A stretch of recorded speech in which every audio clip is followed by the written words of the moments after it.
नमस्कार, मैं हूं नीलू और मेरे साथ है मेरे सहयोगी आमिर शुक्ला। और आज छठे चरण का मतदान हो रहा है। 1 घंटा बीत चुका है और मतदान इस वक्त चल रहा है। पूरा 1 घंटा कड़ी सुरक्षा के बीच मतदान लगातार जारी है और हर एक तस्वीर हम आपके साथ साझा कर रहे हैं। सीएम योगी आदित्यनाथ जब पोलिंग स्टेशन पर वोट डालने के लिए पहुंचे, वो तस्वीर हमने आपको दिखाई और वोटिंग के बाद जब वो बाहर निकले, मीडिया को संबोधित किया, उनके संबोधन में जो बड़ी बातें रही वो भी हमने आपके साथ साझा की हैं। पोलिंग बूथों पर भारी भीड़ उमड़ रही है।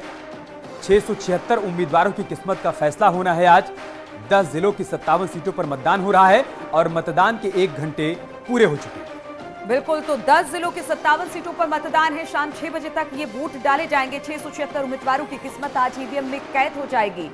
छठा चरण है। सरकार के 7 मंत्रियों की प्रतिष्ठा आज दांव पर लगी हुई है, तो लगातार वोटिंग हो रही है और आज 10 जिलों में मतदान हो रहा है। खास तौर पर आज अगर बात की जाए तो गोरखपुर सीट पर सबकी नजर है, क्योंकि यहां पर पहली बार विधानसभा चुनाव लड़ रहे मुख्यमंत्री योगी आदित्यनाथ भी चुनाव मैदान में ताल ठोकते दिखाई दे रहे हैं।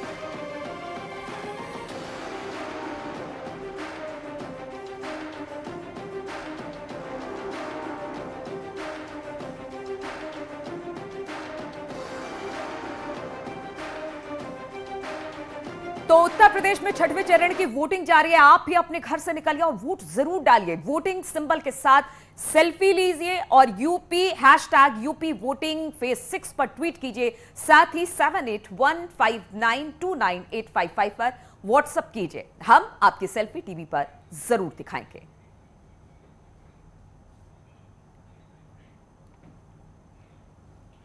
और छठवें चरण को लेकर पीएम मोदी ने ट्वीट करते हुए क्या लिखा है वो भी हम आपको बताते हैं। उत्तर प्रदेश में लोकतंत्र का आज उत्सव अपने छठवें चरण में प्रवेश कर चुका है। सभी मतदाताओं से मेरा विनम्र आग्रह है कि वो अपने वोट के साथ इस उत्सव में जरूर शामिल हों। आपका एक एक मत लोकतंत्र की ताकत को बढ़ाएगा। छठवें चरण के वोटिंग के मौके पर प्रधानमंत्री मोदी की तरफ से यह ट्वीट किया गया है और वोटर से अपील की गई है कि आप अपने मताधिकार का इस्तेमाल जरूर करिए। बिल्कुल, तो प्रधानमंत्री नरेंद्र मोदी ने ट्वीट किया है और बार बार इसी बात का जिक्र करते रहे हैं कि बाद में जलपान करिएगा, लेकिन आप अपने वोट का प्रयोग जरूर करें। और आज उत्तर प्रदेश के छठवें चरण का मतदान है। सभी मतदाताओं से अपील भ्रष्टाचार और परिवार से इतना कष्ट और इतने दिक्कत में काहे आ रही वोट डालने आपको? हमें नागरिक है।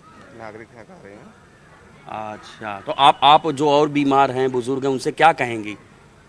क्या कहेंगे? हमारा जिंदा बात है, राय के बाहर क्या करा जाएंगे। आपको दिक्कत हो रही होगी? सुबह सुबह माता जी को यहाँ पे लेके आ रहे हैं, दिक्कत?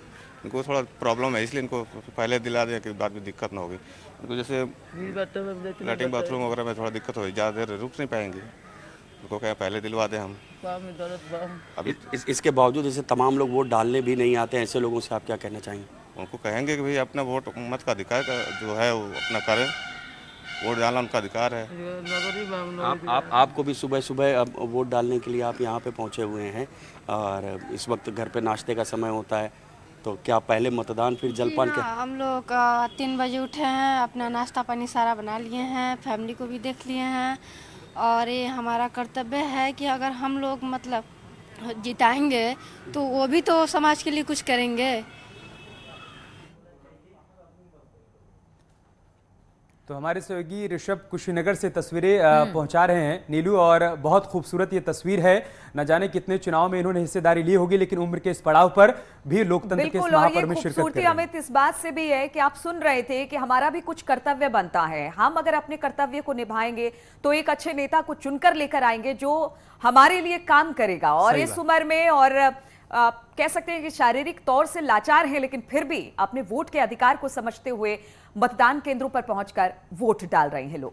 और ये मंत्री सतीश द्विवेदी की तस्वीर हम आपको दिखा रहे हैं। जब वो वोट डालने के लिए पहुंचे थे उस दौरान बाकायदा वो भी लाइन में लगे रहे और जब उनका नंबर आया तब उन्होंने वोटिंग की है। और उन्होंने भी एक संदेश दिया है, सतीश द्विवेदी ने भी, कि आप सभी लोग भी लोकतंत्र के इस महापर्व में शिरकत करिए, बाहर निकलिए और वोट डालिए। 10 बड़ी बातें क्या हैं वो भी देख लीजिए आप अब तक की।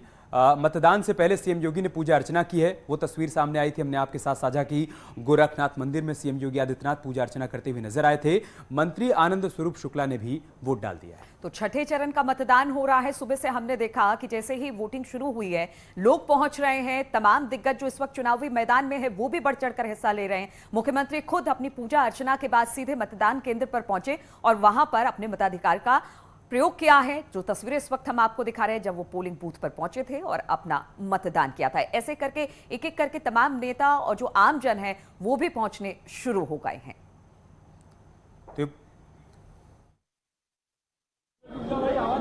सामान्य निर्वाचन में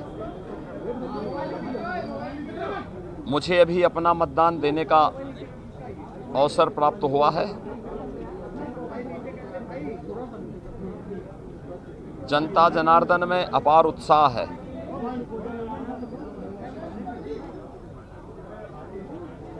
यह आम जनमानस की जागरूकता का प्रमाण है कि न केवल जनता जनार्दन अपने संवैधानिक अधिकारों के प्रति बल्कि अपने संवैधानिक कर्तव्यों के प्रति भी बहुत जागरूक है। खासतौर पर माताएं बहनें जिस उत्साह के साथ मतदान करने के लिए आ रही हैं, ये बहुत शुभ है। और मेरी भी जब 5 चरणों के चुनाव संपन्न हो चुके हैं और छठे चरण में आज मतदान हो रहा है, वो पूरे 9 जनपदों के उन सभी मतदाताओं से मेरी अपील है कि अधिक से अधिक मात्रा में आकर के अपने अपने मतदान केंद्र में जाकर के अपने बूथ पे जाकर के मतदान करें,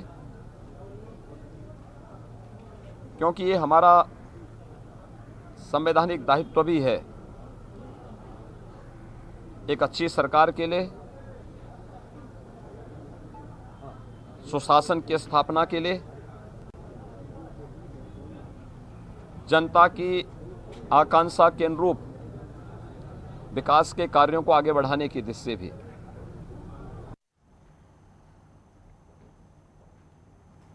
तो छठे चरण का मतदान लगातार जारी है और इसको लेकर तमाम सहयोगी हमारे साथ जुड़े हुए हैं अलग अलग सीटों से। वो बता रहे हैं कि किस तरह से इस वक्त मतदान चल रहा है, क्या है वहां के समीकरण, ये तमाम बातों पर उनसे चर्चा कर रहे हैं। हमारे साथ कुछ मेहमान भी जुड़े हुए हैं। इस वक्त कुशीनगर से ऋषभ मणि हमारे साथ है, गोरखपुर से रामगोपाल और बीजेपी प्रवक्ता आरएन सिंह भी हमारे साथ जुड़ गए हैं। लेकिन सबसे पहले कुशीनगर ही चलेंगे ऋषभ के पास। ऋषभ, आपने वहां से तस्वीरें दिखाई, लोग पहुंच रहे हैं, अपने मतदान का प्रयोग कर रहे हैं। इस वक्त क्या कुछ वहां से देख पा रहे हैं आप?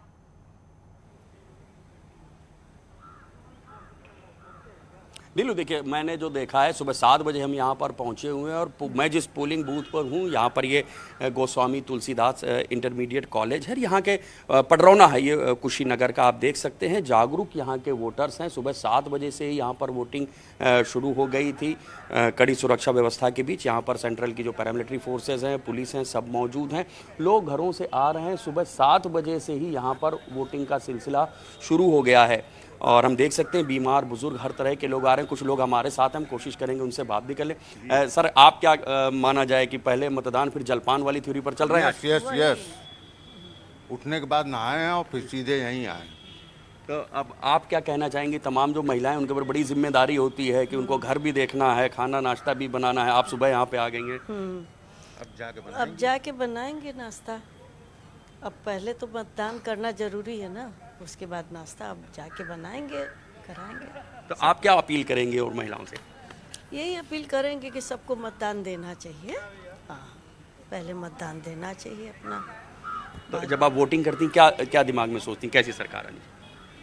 अच्छी सरकार सोचते हैं कि अच्छी सरकार आए, औरतों की हिफाजत हो और भी काम बढ़िया हो, सब अच्छी सरकार आए। हम लोग तो यही चाहते हैं। तो नीलू देखिए, मैं कुशीनगर के बारे में भी बता दूं, देखिए जागरूक वोटर हैं और खुद महिला हैं, वो कह रही हैं कि नहीं पहले मतदान फिर जलपान की थ्योरी पे हम काम कर रहे हैं और महिलाओं से अपील भी यही करेंगे। पहले इन्होंने वोट कास्ट किया है, अब घर जाएंगी, नाश्ता बनाएंगी और नाश्ता होगा।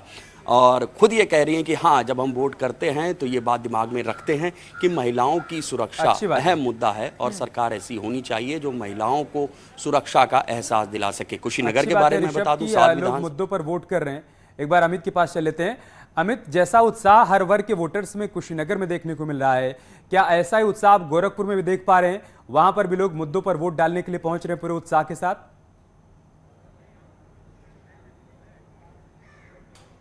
देखिए अमित जी, मैं आपको बताना चाहूँगा, निश्चित तौर पर गोरखपुर या उसके आस गोरखपुर की बात करें, हम देवरी की बात करें, कुशीनगर की बात करें या उन सब जनपदों की बात करें, और स्पेशली जिस जगह हम लोग खड़े हैं, निश्चित तौर पर गोरखपुर में लंबी कतारें हर पोलिंग स्टेशन पर देखने को मिली, चाहे आदर्श हो, चाहे वो पिंक बूथ हो, चाहे वो इंटीरियर ग्रामीण अंचलों का हो, हर जगह लंबी कतारें 6:30, 6:15 और 6:45 से लोग लाइन लग गए थे। इस वक्त हम लोग गोरखधाम में खड़े हैं और जहाँ मुख्यमंत्री वोट कास्ट करके अपना यहाँ है और अब से कुछ देर में यहाँ से अपने जो उनके आज प्रचार लगा हुआ है, जहाँ जहाँ उनको अपना चुनावी प्रचार करना, उस पर निकलेंगे।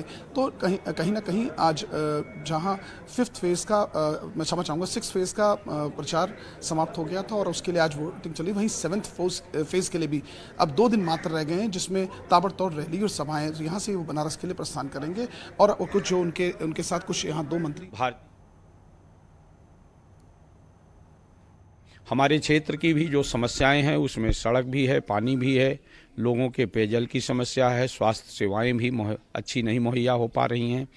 इन सब के साथ साथ छुट्टा जानवरों की भी बड़ी भारी समस्या है, जिससे निदान पाने के लिए आम जनता समाजवादी पार्टी की तरफ देख रही है। 2017 में आप बसपा से जीते थे चुनाव, उसके बाद जिस तरह के हालात बने, अब आप समाजवादी पार्टी में हैं, तो क्या लगता है आपको कि 2019 में ये वोट ट्रांसफ़र नहीं हुआ था, वोट ट्रांसफ़र होगा? नहीं, इस बार जो मैं स्वयं चुनाव लड़ रहा हूँ, इसमें मैंने आपसे पहले ही कहा कि समाजवादी पार्टी के प्रति आम जनता का झुकाव है, एक तरह का लहर है, और ऐसी स्थिति में जो हम लोगों का आज तक का कार्य है, जिस तरह से इस क्षेत्र को हम लोगों ने विकास के पथ पर आगे ले जाने का काम किया है, उसका भी हमें फ़ायदा मिल रहा है। और इस क्षेत्र की जनता अपराधी तत्वों से और ज़मीन कब्जा करने वाले तत्वों से भी अपने को निजात चाहती है। ऐसी स्थिति में वो हमारी तरफ देख रही है। कटहरी की सीट पर किससे मुकाबला मानते हैं अब? भारतीय जनता पार्टी, बसपा भी है। इस सीट पर मुकाबला में जो समाजवादी पार्टी बहुत आगे है और दूसरे और तीसरे की लड़ाई भाजपा और बसपा लड़ रहे हैं। सर, आप लंबे समय तक बसपा में रहे हैं और ये बसपा का गढ़ अम्बेडकर नगर कहा जाता था, तो यहाँ पर 2017 में 3 सीटें जो है बहुजन समाज पार्टी ने जीती थी, 2 भाजपा ने, हालांकि उपचुनाव में 1 समाजवादी पार्टी खाते में गई थी। तो जिले की अगर हम बात करें तो कितनी सीटें जिले? चलिए ठीक है, तो नेताजी भी अपनी बात कर रहे हैं और इस वक्त अलाउद्दीन हमारे साथ सिद्धार्थनगर से जुड़ गए हैं। अलाउद्दीन, सिद्धार्थनगर में किस तरह की तस्वीरें निकलकर सामने आ रही, क्योंकि 1 घंटे से ज्यादा का वक्त बीत चुका है मतदान होते हुए, तस्वीरें कहां से आप हमें दिखाएंगे और क्या वहां से बताएंगे हमें? देखिए, सिद्धार्थनगर में एक ऐसी पोलिंग स्टेशन पर हूं मैं जहां पर सबसे ज्यादा बूथ हैं, 4 बूथ इधर हैं और 5 से ज़्यादा बूथ इधर हैं। तो आप ये समझ लें कि यहाँ पर कम से कम वोट जो कास्ट आज होना है, कम से कम 6 से 7 हज़ार वोटर यहाँ हैं। सुबह से देखिए लाइन, सभी बूथों पर आपको लोग दिखेंगे और सिद्धार्थनगर 3 वजहों से इस बार ज़्यादा इंपॉर्टेंट है, क्योंकि मौजूदा स्वास्थ्य मंत्री जयप्रताप सिंह सिद्धार्थनगर से ही हैं, मौजूदा बेसिक शिक्षा मंत्री जो है सिद्धार्थनगर से हैं, पूर्व विधानसभा अध्यक्ष माता प्रसाद पांडे भी सिद्धार्थनगर से हैं।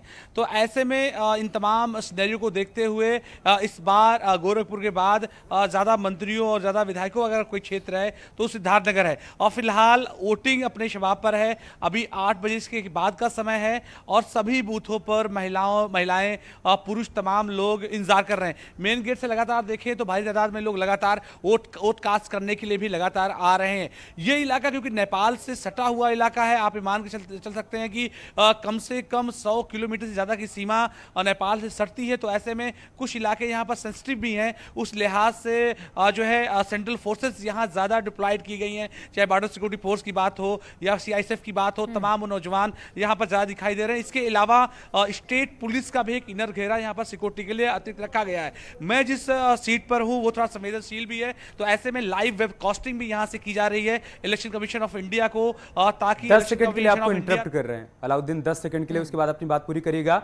मंत्री उपेंद्र तिवारी इस वक्त वोट डालते हुए नजर आ रहे हैं और जैसा कि नीलू आपने बताया कि 7 मंत्रियों की प्रतिष्ठा भी इस बार दांव पर है। उन्हीं मंत्रियों में उपेंद्र तिवारी भी हैं जो कि बलिया में अपने मताधिकार का इस्तेमाल करने के लिए पहुंचे हैं। वहां से राजीव हमारे साथ जुड़ चुके हैं, एक बार उनसे अपडेट ले लेते हैं, उसके बाद अलाउद्दीन के पास चलेंगे। राजीव, हम तस्वीरें देख पा रहे हैं, उपेंद्र तिवारी इस वक्त वोट डालते हुए नजर आ रहे हैं।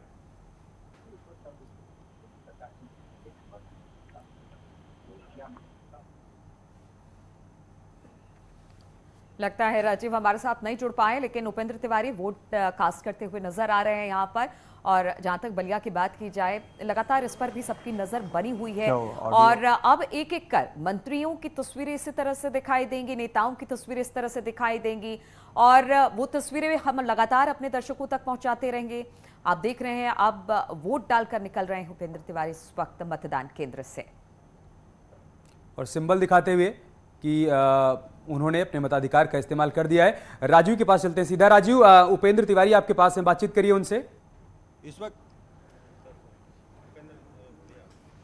देखिए, इस वक्त तो मतदान के बाद योगी सरकार के मंत्री उपेंद्र तिवारी जी हमारे साथ मौजूद हैं। तिवारी जी, कितनी बड़ी चुनौती इस बार देख रहे हैं? आप खुद इस बार चुनाव मैदान में हैं। देखिए, पूरे उत्तर प्रदेश के अंदर कहीं चुनौती नहीं है। हम सदर विधानसभा क्षेत्र में हैं। हमारे यहाँ पे भारतीय जनता पार्टी के उम्मीदवार भाई हमारे श्री दयाशंकर सिंह जी हैं और दयाशंकर सिंह जी भी प्रचंड बहुमत के साथ चुनाव जीत रहे हैं। फेफना विधानसभा में मैं चुनाव लड़ रहा हूं, मैं भी प्रचंड बहुमत के साथ चुनाव जीत रहा हूं और इस तरीके से मैं कह सकता हूं कि फेफना विधानसभा के बलिया के अंदर 7 सीटें हैं। आज 7 के 7 पर कमल का फूल खिलने जा रहा है। और जहां तक बात है उत्तर प्रदेश की, तो पिछली बार भी हमारे भारतीय जनता पार्टी के सभी वरिष्ठ नेताओं ने कहा था कि अब की बार 300 पार, तो उत्तर प्रदेश की जनता ने 365 वोट दे करके 325 विधायक बना करके प्रचंड बहुमत के साथ सरकार बनाया था। ठीक आज उसी प्रकार से अब की बार 300 पार के नारे के साथ जिस तरीके का रुझान दिख रहा है, जिस तरीके की जागरूकता और उत्सुकता दिख रही है, उस हिसाब से लग रहा है कि उत्तर प्रदेश के अंदर अब की बार 350 पार के नारे के साथ प्रचंड बहुमत के साथ भारतीय जनता पार्टी की सरकार उत्तर प्रदेश के अंदर बनने जा रही है। लेकिन यहाँ पर सपा कह रही है कि बीजेपी कहीं टक्कर में नहीं है और कल रात ये दावा किया जा रहा है कि दयाशंकर सिंह के भी काफिले पर हमला हुआ। देखिए, हमला तो हमारी भी गाड़ी घेर ली गई थी, क्योंकि ये समाजवादी पार्टी के लोगों की बौखलाहट थी और हमने इंस्पेक्टर को फ़ोन किया। इंस्पेक्टर आया तो समाजवादी पार्टी के लोग सिर्फ अराजकता फैलाना जानते हैं, सिर्फ झगड़ा करना जानते हैं।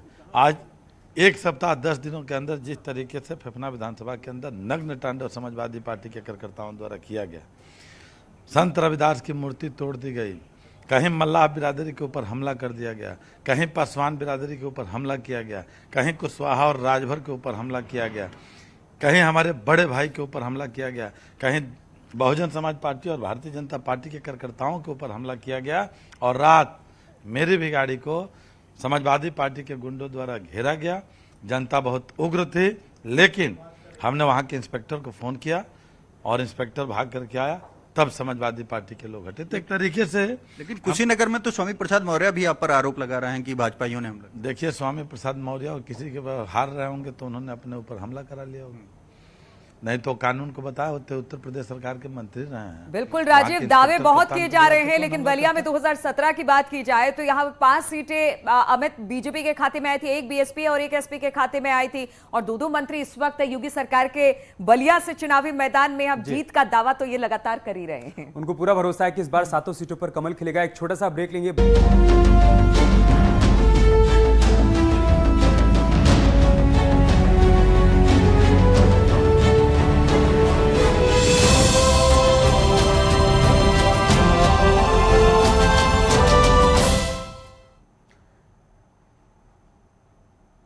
तो यूपी विधानसभा चुनाव की लड़ाई अब पूर्वांचल की तरफ बढ़ चली है, इसीलिए हम कह रहे हैं कि छठा राउंड पूर्वांचल का ग्राउंड। 1.5 घंटे हो गए वोटिंग को, 10 जिलों की 57 सीटों पर वोटिंग हो रही है और वोटर में गजब का उत्साह देखने को मिल रहा है।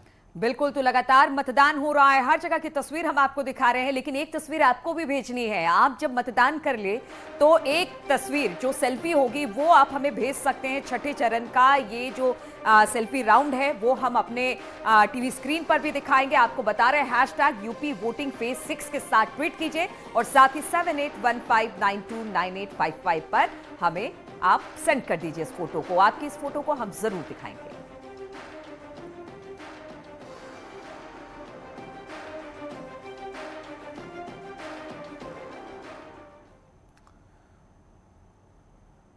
और हमारे तमाम सहयोगी भी लगातार हमारे साथ बने हुए अलग अलग जगहों से, जो कि हर तस्वीर हम तक पहुंचा रहे हैं। बलिया से हमारे सहयोगी राजीव हमारे साथ जुड़ चुके हैं, कुशीनगर से ऋषभ हमारे साथ जुड़े हुए हैं। एक बार ऋषभ के पास चल लेते हैं। ऋषभ, 1.5 घंटे हो गए मतदान को, अब कैसा उत्साह वोटर्स में देखने को मिल रहा है? और जो लोग वहां पर पहुंच रहे हैं उनसे भी बातचीत करने की कोशिश करिए। क्या मुद्दे उनके जहन में हैं जब वो वोट डालने के लिए पहुंच रहे हैं?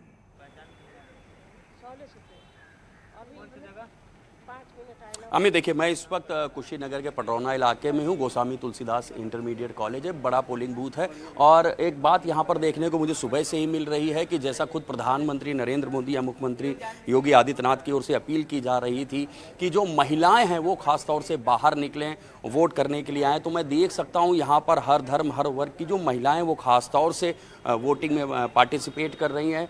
और तमाम ऐसी महिलाएं हमने जिनसे बात की, पहले मतदान फिर जलपान की थ्योरी पर भी काम कर रही हैं।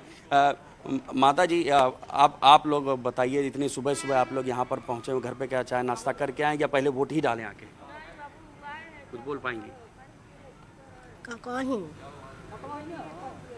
आप क्या सोच के वोट देती, कैसा सरकार होना चाहिए? आप बोल पाएंगी कुछ? आप देख सकते हैं यहाँ पर कुशीनगर में हम जिस बूथ पे मौजूद हैं, यहाँ पर ख़ास तौर पर जो मैं देख रहा हूँ कि महिलाएं जो हैं वो यहाँ पर मौजूद हैं, यहाँ पर वोट करने के लिए आई हैं।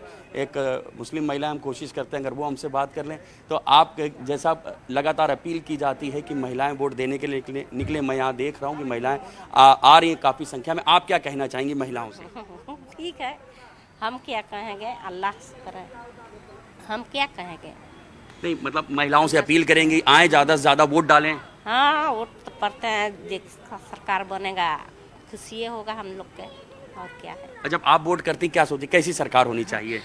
बढ़िया, क्यों भी बने, बढ़िया भी चलावे, बढ़िया भी होके, और क्या चाहिए? दिमाग में क्या मुद्दा रहता है जब सोचती हैं, क्या दिक्कत रहती है, ऋषभ क्या आपके पास आएंगे। और पशुधन मंत्री जयप्रसाद निषाद ने भी जब वोट किया और उसके बाद जब वहां से निकले तो हमारे संवाददाता ने उनसे बातचीत की है, जरा उनकी बातचीत हम सुनवा देते हैं।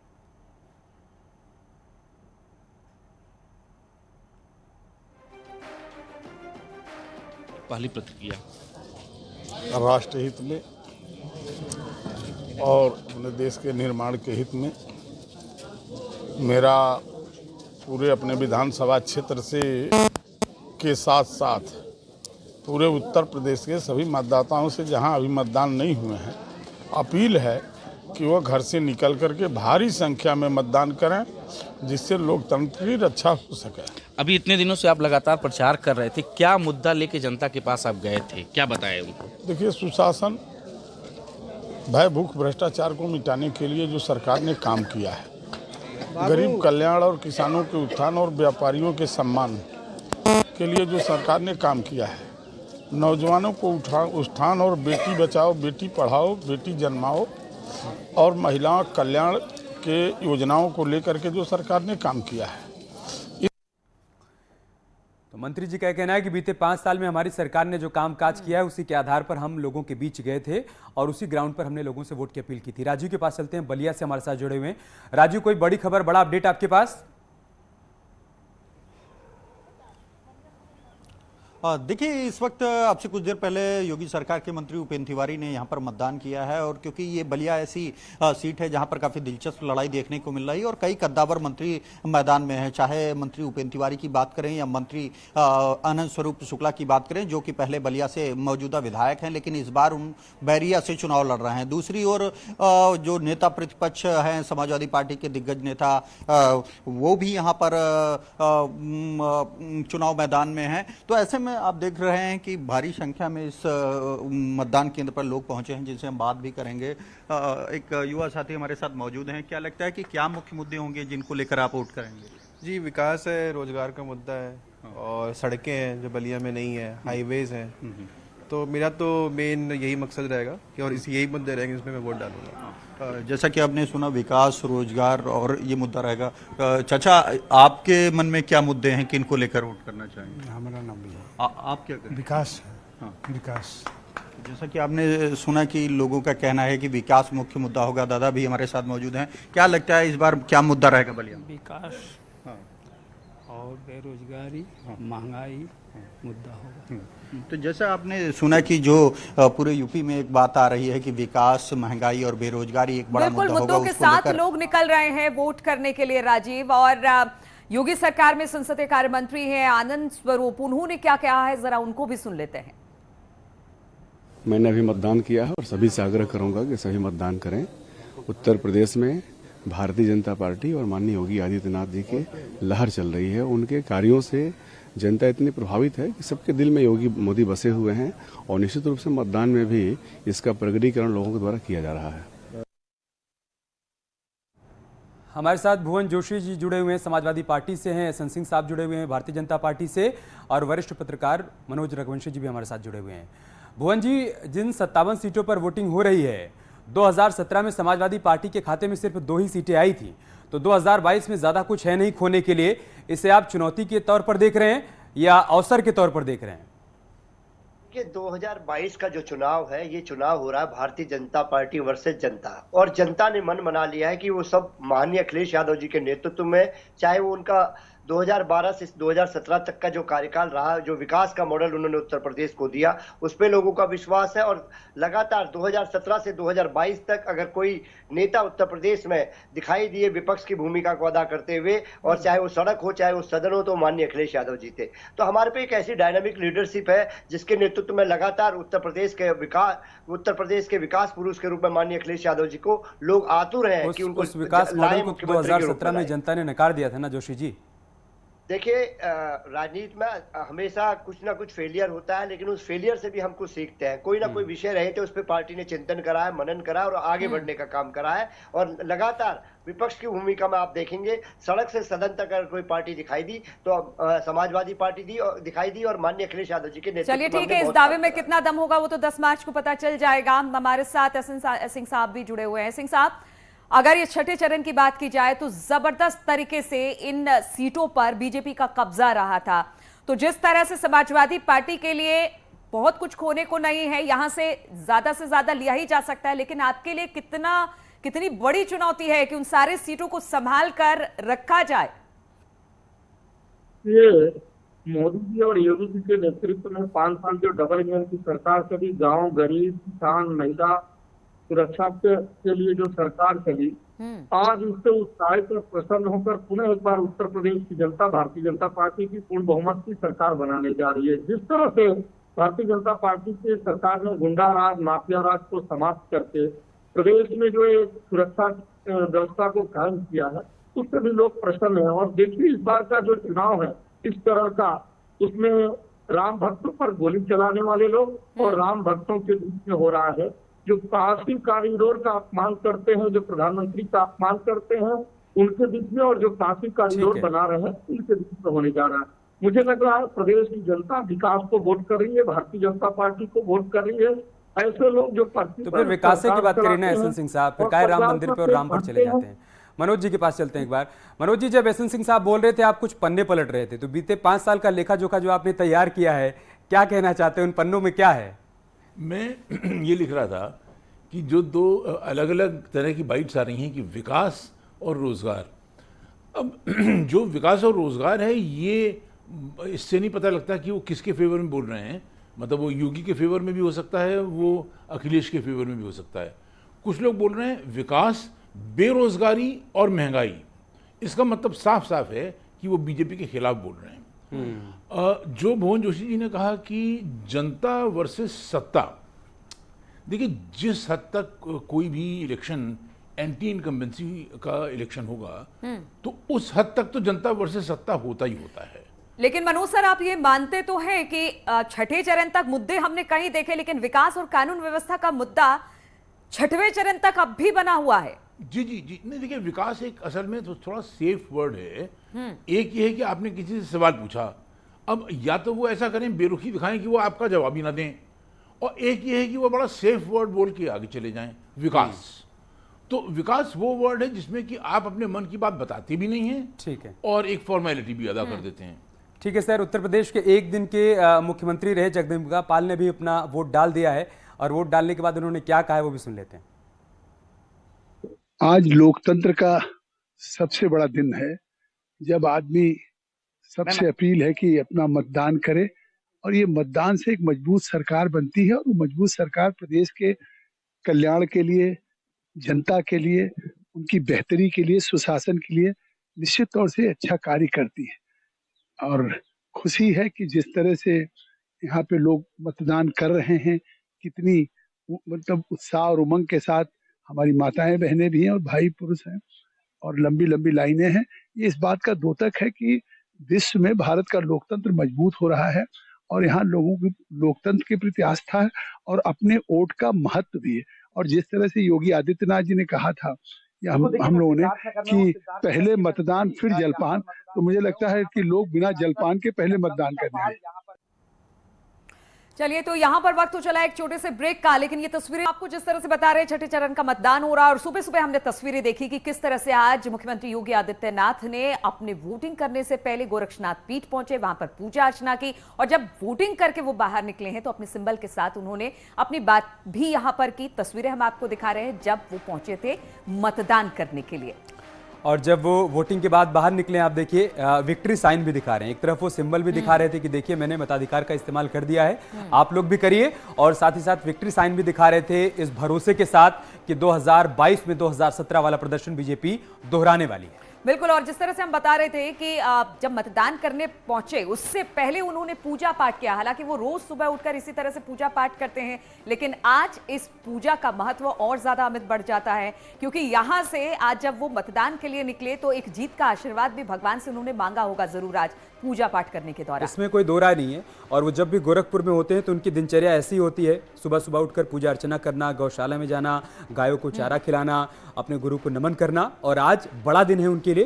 पहली बार वो विधानसभा का चुनाव लड़ रहे हैं, और वोट डालने जाने से पहले उन्होंने एक बार फिर से पूजा अर्चना यहाँ पर की है। तो ये तमाम तस्वीरें हम आपको दिखाते रहेंगे, और आप कहीं मत जाइएगा, रुकेंगे छोटे से ब्रेक के लिए, लेकिन आज छठवें चरण का मतदान हो रहा है, और अमित हम लगातार वो तस्वीरें, दो काम जरूर करिए, वोट डालिए और सेल्फी हमको भेजिए, हम उसे साझा करेंगे दर्शकों के साथ।